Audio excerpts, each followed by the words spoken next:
بسم اللہ الرحمن الرحیم رب اشرح لی صدری ویسر لی امری واحلل عقدۃ من لسانی یفقہوا قولی۔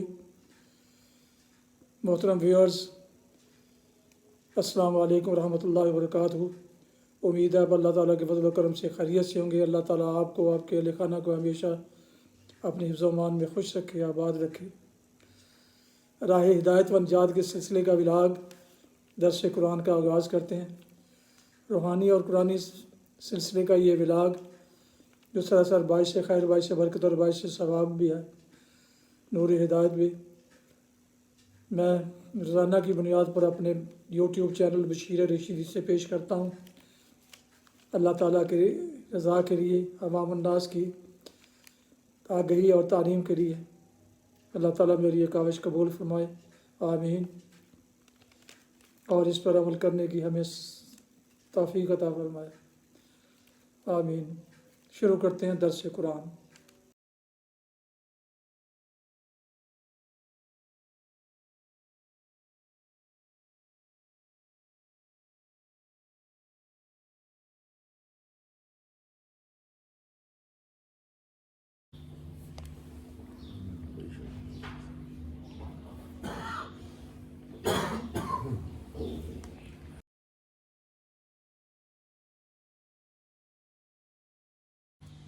الحمدللہ وکفی والصلاة والسلام علی من لا نبی بعد، ما بعد فاعوذ باللہ من الشیطان الرجیم، بسم اللہ الرحمن الرحیم۔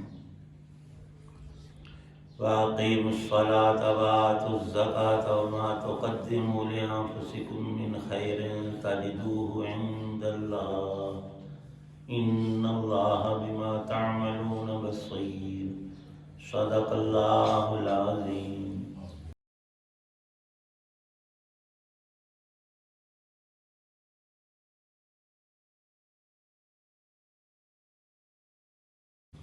اور نماز قائم کرو اور زکوٰۃ ادا کرو، اور یاد رکھو کہ جو بھلائی کا عمل بھی تم خود اپنے فائدے کے لیے آگے بھیج دو گے، اس کو اللہ کے پاس پاؤ گے۔ بے شک جو عمل بھی تم کرتے ہو اللہ اسے دیکھ رہا ہے۔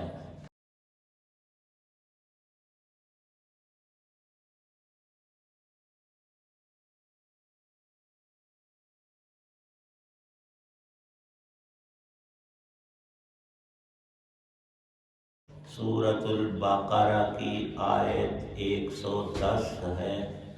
اللہ تعالی شانہ نے دو مخصوص ترین اعمال جو انسان کو سب سے بڑا نفع پہنچاتے ہیں ان کا ذکر فرما کر ہر نیکی کو ذم فرمایا ہے۔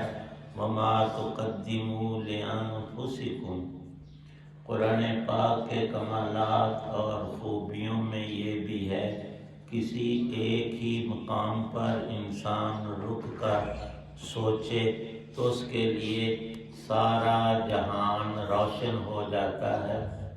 دل کے اندر جو نور ایمان ہے وہ پھیلتا ہے اور اس کی روشنی علم، عقل، عمل کی طرف دعوت دیتی ہے۔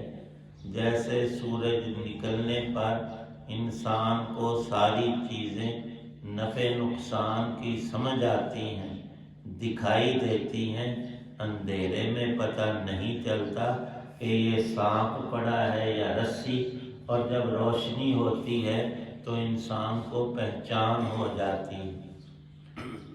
یہ اعمال ایسے ہیں، ان میں پہلی چیز نماز ہے، ایمان کے ساتھ ملی ہوئی، اور قرآن پاک کے 30 پاروں میں عین ایمان صرف اور صرف اللہ نے نماز کو فرمایا ہے۔ اگر لکھا ہے علماء نے کسی کا ایمان دیکھنا ہو، وہ تو دل کی ایک کیفیت ہے، اندر کی ایک حالت ہے، لیکن اس کو دکھانے کے لیے اللہ نے نماز رکھی ہے۔ کسی مومن کا ایمان کس درجے کا ہے، کتنا مضبوط، کتنا خوبصورت، کتنا منور اور معطر ہے اس کی نماز دیکھو۔ جتنی کسی مسلمان کو نماز پہ استقامت، پختگی، دوام، ہمیشگی، اور پھر اس کا نماز کا خشوع اور خضوع، وقت پر پڑھنا، نماز کا منتظر رہنا، یہ سب سے زیادہ قیمتی بات ہر مسلمان کے لیے ہے۔ رسول پاک صلی اللہ تعالی علیہ وسلم نے خلاصہ ارشاد فرما دیا کہ دین اسلام کو اگر تم تشبیہ دو ایک کامل انسان کے ساتھ تو نماز کا درجہ وہی ہے جو جسم انسانی میں سر کا درجہ ہے۔ سر میں اللہ نے کتنی قیمتی چیزیں اکٹھی فرمائی ہیں، آنکھیں دونوں سر کے اندر لگائی ہیں، کان، ہونٹ، زبان، دماغ، یہ سارے پرزے اللہ نے سر کے اندر فٹ کیے ہیں۔ اگر سر کسی انسان کا جدا کر دیا جائے باقی دھڑ کسی کام کا نہیں رہتا، نرے دھڑ سے نہ بولے گا، اگرچہ زندگی ہی منقطع ہو جائے، سر کے بغیر تو زندہ کوئی چیز بھی نہیں رہتی، سر اتر گیا تو کام ختم۔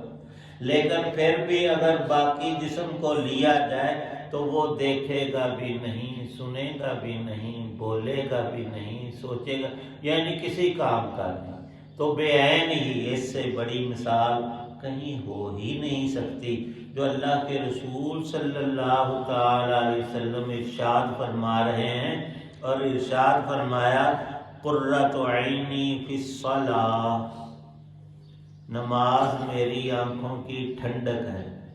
دنیا میں انسان پر خوشی غم کے حالات، درد اندوہ اور اچھے برے احوال سب پر گزرتے ہیں۔ حضرات انبیاء علیہ السلام پر بھی تندرستی اور بیماری، اور جب آپ کو بخار ہوتا تھا تو عام بندوں سے زیادہ ہوتا تھا، بڑا تیز بخار۔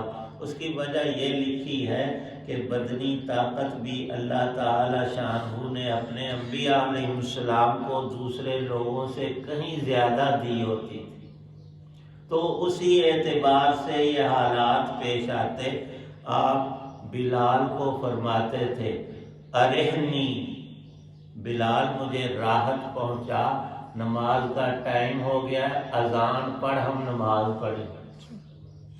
آپ نے اپنی راحت نماز میں ارشاد فرمائی ہے، اور خلاصہ یہ کہ مومن کی معراج نماز ہے، اور معراج میں لکھا ہے رسول پاک صلی اللہ تعالی علیہ وسلم کو ملک و ملکوت، آسمان ساتوں کے ساتوں، عرش اور کرسی، جنت اور دوزخ اور ملائکۃ اللہ اور سب مخلوقات رب کریم نے دکھائیں، ان کے خواص بتائے، اور پھر اپنی ملاقات کا وہ شرف جو کسی مخلوق کو نصیب نہیں ہو۔ قرآن میں ہے دنا فتدلا، اللہ نے ایسا قرب عطا فرمایا کہ جبرائیل اور کوئی فرشتہ اور کوئی نبی وہاں تک پہنچا نہیں۔ یہ قریبی جس کی حقیقت تو اللہ ہی جانتے ہیں، آپ سے پوچھا گیا آپ نے اپنے رب کو دیکھا؟ تو کیفیت تو تشبیہ میں آتی نہیں تھی، وہ ہے اللہ کی ذات، باقی ساری چیزیں مخلوق ہیں۔ آپ نے اتنا ارشاد فرمایا میں نے اپنے اللہ کا نور دیکھا ہے، اور وہ نور صرف آپ ہی کو نصیب ہوا۔ فرمایا کہ تم اگر اللہ کا قرب اور نور حق دیکھنا چاہتے ہو تو اس نے تمہارے لیے نماز رکھی ہے۔ نبی پاک صلی اللہ علیہ وسلم کا معراج جو ہے عروج، اور قرآن پاک میں اس کا مذکور، اس کا خلاصہ یہ کہ اللہ نے سب حکم زمین پر اتارے، جبرائیل فرشتے کو بھیجا، اور جب نماز کا حکم دینا تھا تو رسول پاک صلی اللہ علیہ وسلم کو آسمانوں پر اور عرش اور کرسی سے بھی اوپر لے گئے، اور وہاں فرمایا کہ آپ پر یہ 5 نمازیں فرض ہیں اور آپ کی ساری ہی امت پر یہ 5 نمازیں فرض ہیں۔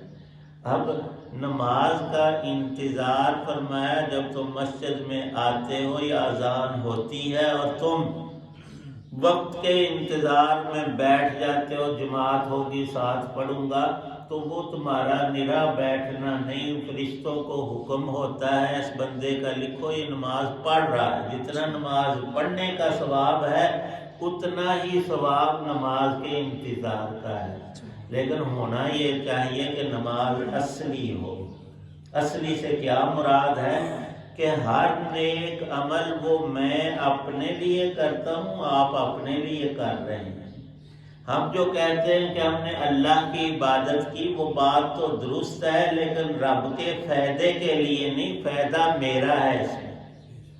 جب اس حقیقت کو ہم دل و دماغ میں بٹھائیں گے کہ نماز کا سارا فائدہ شروع سے آخر تک میرا اپنا ہے، تو جو چیز انسان کی اپنی ہوتی ہے وہ چاہتا ہے یہ خوبصورت ہو، دوسروں سے اعلیٰ، دوسروں کی چیز۔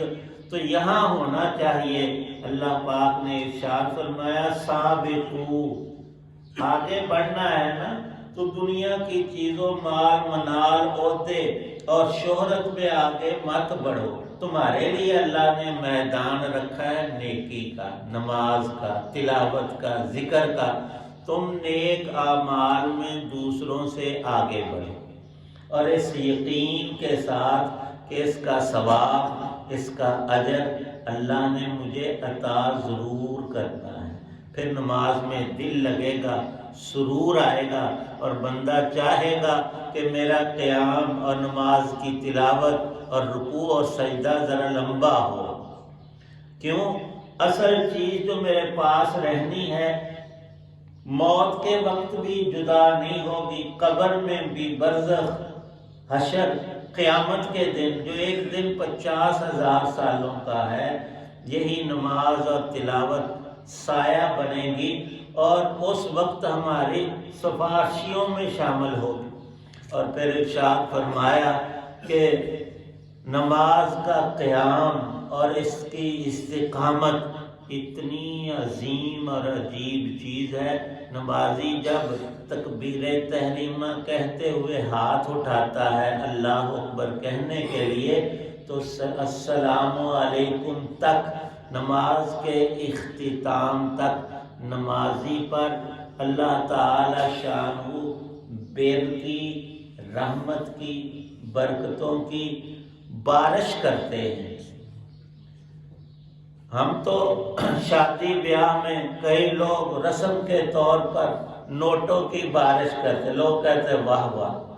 اللہ پاک بیر، نیکی کی، اپنی مہربانیوں، رحمتوں کی جو بارش کرتے ہیں، اس کا خلاصہ یہی ہو سکتا ہے۔ رسول پاک صلی اللہ علیہ وسلم نے ارشاد فرمایا، اے مومن، اے میرے ماننے والے، جس نے مجھے اللہ کا رسول یقین کیا ہے، ایک سجدہ تیرا زمین و آسمان سے بڑھ کر ہے۔ قیمت میں، فائدے میں، نفع میں، تجھے خوشی پہنچانے میں ایک سجدہ، نماز کا ایک سجدہ، ایک نماز پوری نہیں فرمائی، زمین و آسمان سے بڑھ کر۔ یہ کوئی گپ شپ، یہ کوئی کہانی نہیں، اللہ کے رسول سچی حقیقی بات ہمیں بتا رہے ہیں۔ تو نماز میں لکھا ہے کہ اقامت بھی ضروری ہے، استقامت بھی ضروری ہے، اور کثرت بھی اس میں مطلوب ہے، سجدے کو لمبا کرنا بھی ہے، اور نماز کی ہر آن فکر رکھنا، میری ایک نماز بھی زندگی کی عقارت اور ضائع نہ، کہیں قضا نہ ہو جائے۔ رسول پاک صلی اللہ علیہ وسلم فرماتے ہیں فرض نمازوں کے بعد افضل ترین نماز وہ تہجد کی نماز ہے۔ یہ نہیں فرمایا تم 20 رکھتے روز پڑھو 50، اگر 2 بھی پڑھ سکتے ہو تو انہیں چھوڑو نہ۔ اس کا طریقہ یہ ہے کہ اذان سے کچھ دیر پہلے ہم اٹھ بیٹھیں، بستر کو چھوڑ دیں۔ سونے کے لیے قبر کا زمانہ بہت لمبا رکھا ہے، ذرا ہم انتظار کر لیں، دو باتیں ارشاد فرمائیں کہ تم نماز کے لیے اپنے پیٹ اور پیٹھ کو ہلکا رکھو۔ کتنا آسان طریقہ ارشاد فرمایا۔ پیٹ کو ہلکا رکھنا مطلب یہ کہ غذا میں تھوڑی سی کمی کرو نماز کے لیے، کہ مجھے نیند زیادہ، جب انسان تن کر کھاتا ہے پیٹ اچھی طرح بھر کر، پھر سوتا بھی رج کے ہے، ساری رات اٹھنے کی پھر ہمت بھی نہیں ہوتی کہ کھایا بہت ہے، پیا ہے، اب بے ہوش ہو کر سویا ہو، بلکہ عمر کے تقاضے کے ساتھ گھر والوں کو بھی سونے نہیں دیتے، خود سوتا ہے اور وہ کراڑے مارتا ہے، اونچی اونچی آوازیں بھی، اسے نہیں پتا ہوتا، وہ سویا ہوا، باقی بیچارے پریشان ہیں۔ ہمارے ایک علامہ صاحب تھے، وہ مسجد کے ساتھ کمرہ تھا، بہت بڑے صاحب علم تھے، تو ان کو خراٹے لینے کی، وہ قدرت کی طرف اتنے خراٹے آپ یقین نہیں کریں گے، پوری مسجد کانپتی تھی، انہوں نے کوئی پتہ، وہ ستے ہیں خراٹے بار۔ تو کتنی پیاری بات ارشاد فرمائی، بالخصوص رات کا کھانا، یہ تو اطباء اور ڈاکٹر اور حکیم سارے لکھتے ہیں، رات کو زیادہ کھاؤ گے بڑی بیماریوں کا باعث بنے گا، رات کو تم نے لیٹ جانا ہے، ہاضمے میں کمی ہوگی، دن کو تو بندہ چلتا پھرتا کام وام کرتا ہے تو وہ ہضم ہوتا ہے، بلکہ جو غذائیں ایسی ہیں کہ جن میں گھی وغیرہ ہوتا ہے، اس کا تو ٹائم ہی صبح کا لکھا ہے، ناشتے میں دیسی گھی کے 2-4 چمچ کھانے سے بڑی طاقت آتی، مغزیات ہیں، تو ان کا وقت جو اطباء نے بھی لکھا ہے وہ ناشتے کا اور دوپہر کا کھانا۔ رات کا کھانا ہمیشہ ہلکا پھلکا اور کم کھانے سے صحت بھی بہت اچھی رہتی ہے، اور یہی رسول پاک صلی اللہ علیہ وسلم فرما رہے ہیں کہ کھانا ذرا کم کھاؤ گے تو پھر تہجد میں ضرور اٹھ سکو گے۔ تو پیٹ کو ہلکا رکھنے کا یہ مطلب، اور پیٹھ کو ہلکا رکھنے کا یہ مطلب کہ دن رات دنیا کے خیالات میں، یہاں کے کاروبار اور چیزوں میں ایسے مت لگ جاؤ کہ تمہیں اپنے آپ کی ہوش نہ رہے کہ میں نے قبر میں جانا ہے، رب کو حساب دینا ہے، آگے جنت دوزخ ہمیشہ کا مسئلہ ہے، تو اس کو بھی کچھ حل کرنا ہے۔ بڑی عجیب بات لکھی ہے بزرگان دین نے، یہ جو نماز کے مستحبات اور سنتیں ہیں ان میں ایک مسئلہ یہ بھی ہے، جب تم قیام کی حالت میں نماز میں کھڑے ہوتے ہو تو اپنی نظر کو سجدہ کی جگہ ٹکا کر رکھو، ادھر ادھر نہ دیکھو، اور جب رکوع میں جاؤ تو اپنے پاؤں پر نظر رکھو، اور جب سجدہ کرو تو ناک پر نظر رکھو، جب بیٹھو تحیات کے لیے تو گود پر نظر رکھو، اور جب سلام پھیرو تو دائیں سلام میں دائیں کندھے پر نظر ہو تمہاری، اور بائیں سلام میں بائیں کندھے پر۔ کیوں؟ حکمت یہ لکھی ہے، جب تم سجدے کی جگہ دیکھو گے تو یہ زمین پر نظر رکھنا تمہیں یاد دلائے گا، اے بندے آج تو زمین کے اوپر ہے، کل تو نے قبر میں زمین کے اندر چلے جانا ہے۔ ہر قیام میں جب یہ نماز کا نور پیدا ہوگا پھر بندے میں گناہوں سے دل بجھ جائے گا، ہٹ جائے گا، اور نیکی کی کشش بڑھ جائے گی۔ فرمایا قیام میں سجدے کی جگہ نظر رکھتے ہوئے یہ خیال کرو کہ میں نے زمین کے اندر بھی جانا ہے، اور جب رکوع کرو تو انسان کی روح جب نکلتی ہے تو وہ پاؤں سے فرشتہ پاؤں کے انگوٹھوں سے شروع کرتا ہے، تو رکوع میں ہم نے نظر کہاں رکھی ہے؟ پاؤں پر، اور خیال کیا کرنا ہے کہ جان ایتھوں ہی نکلنی شروع ہونی، اور جب ہم سجدہ کریں گے ناک پر نظر رکھیں گے تو ناک کے لیے تو انسان بڑے پاپڑ بیلتا ہے، میری ناک اونچی رہے، میری کوئی ناک نہ بڑھ دے، یعنی مجھے کوئی ذلیل نہ کرے۔ اور قبر میں کہتے ہیں کہ جسم جب گلنا شروع ہوتا ہے تو سب سے نازک انسان کی ناک جو ہے ظاہری اعضاء میں یہ گلنا سڑنا ختم ہونا شروع ہو جاتی ہے، اور جب التحیات میں ہم گود میں نظر رکھیں گے تو انسان کی جو جھولی ہے وہ بالکل اس وقت خالی ہے. ہم کوئی چیز جھولی میں ڈال کر تو نہیں نماز پڑھتے. جب ہم دنیا سے جائیں گے ہماری جھولی خالی ہوگی، ہاتھ خالی ہوگے، ہمارے پاس دنیا کی چیزوں میں ایک چیز بھی نہیں ہوگی. اور آخری چیز، سلام پھیرتے ہوئے دائیں اور بائیں کندھے پر نظر رکھنا کہ یہاں کرامن کاتبین 2 فرشتے اللہ نے مقرر فرما رکھے ہیں. دایاں نیکی لکھ رہا ہے، بایاں برائی، لیکن میں نے خود ان کو لکھوانا ہے. نیک کروں گا تو وہ نیکی لکھے گا نا، اور برا کروں گا تو وہ برائی لکھ دے گا. تو نماز کی خصوصیات 1 2 نہیں، 20 نہیں، سینکڑوں اہل علم نے بیان فرمائی. اللہ نے یہاں نماز اور زکوٰۃ کا حکم دے کر فرمایا یہ تم اپنی ذات کے لیے. خدا کی بڑائی اتنی بڑی ہے کہ اس میں اضافے کی گنجائش. تیری نماز پڑھنے سے رب بڑا نہیں ہوگا، تیرا درجہ بڑھے گا، تیرا فائدہ ہوگا. وما تقدموا لانفسکم من خیر، اور اللہ وعدہ فرماتے ہیں تاجدوہ عند اللہ، تیرے سارے نیک کاموں کا بدلہ اللہ پاک خود عطا کریں گے. اور اللہ دنیا جیسا بادشاہ نہیں، کچھ چیزوں کا اسے پتہ ہوگا، سب چیزوں کو دیکھتے ہیں، سب آوازوں کو سنتے ہیں، سب احوال پر اللہ کا علم حاوی ہے. اللہ پاک ہمیں صحیح نماز پڑھنے کی استقامت عطا فرمائے.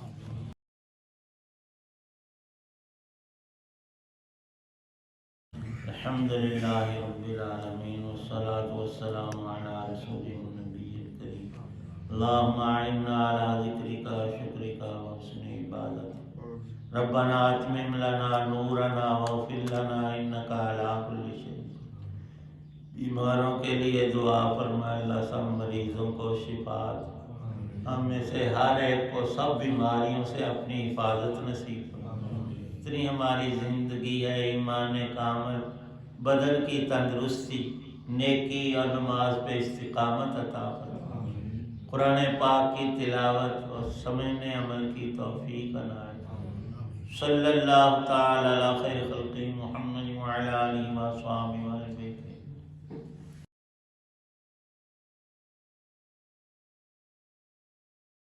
راہ ہدایت و نجات کے سلسلے کا ولاگ درس قرآن،